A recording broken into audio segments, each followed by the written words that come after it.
Midi sur France 3 Bretagne. Merci de nous rejoindre pour votre édition régionale dont voici les titres. Dans ce journal, nous irons à Sainte-Brigitte dans le Morbihan où une antenne 4G sème la discorde.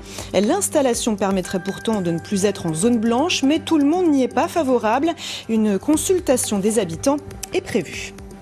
L'État s'y était engagé en 2018, la fin des zones blanches pour que tous les Français aient accès au réseau mobile et à Internet. Mais vous allez voir que le sujet divise. C'est le cas à Sainte-Brigitte dans le Morbihan.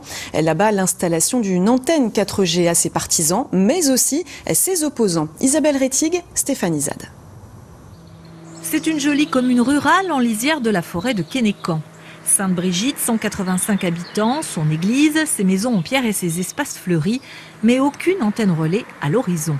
La commune est située en zone blanche et ici, le téléphone portable a bien du mal à passer, même dans la mairie.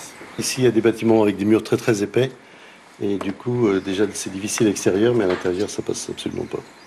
Ça pose vraiment des soucis pour vous? Ça pose des soucis pour nous, bien sûr, parce que maintenant, tout le monde a un téléphone.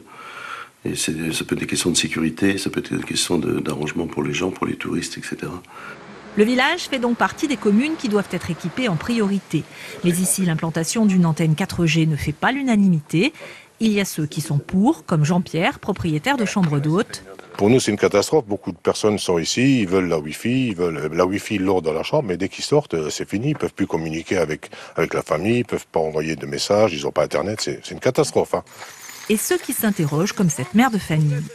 Un peu pour, un peu contre, pour la qualité du réseau, j'ai envie de dire, mais aussi faire attention sur l'état physique aussi que ça peut donner pour les gens. Et on connaît déjà qu'on est déjà entouré d'ondes déjà quand même assez fortes. Donc je suis un peu moins partagée sur la question. Même au sein du conseil municipal, l'antenne divise. Si le maire est plutôt favorable à son installation, ses deux adjointes sont beaucoup plus réticentes. D'autant que la mairie n'a pas vraiment eu le choix du site. C'est l'opérateur téléphonique qui a décidé d'ériger l'antenne dans ce champ, à 150 mètres des premières maisons. Donc moi je suis très inquiète en fait. Cette antenne ne va pas satisfaire tous les besoins. Déjà, le site qu'on nous propose là ne couvre pas l'intégralité de la commune. Et à l'inverse, est proche de maisons de gens qui n'en veulent pas. Donc voilà, enfin, moi ça me pose un problème. Le conseil municipal a donc décidé de consulter la population sur le bien fondé de cette installation.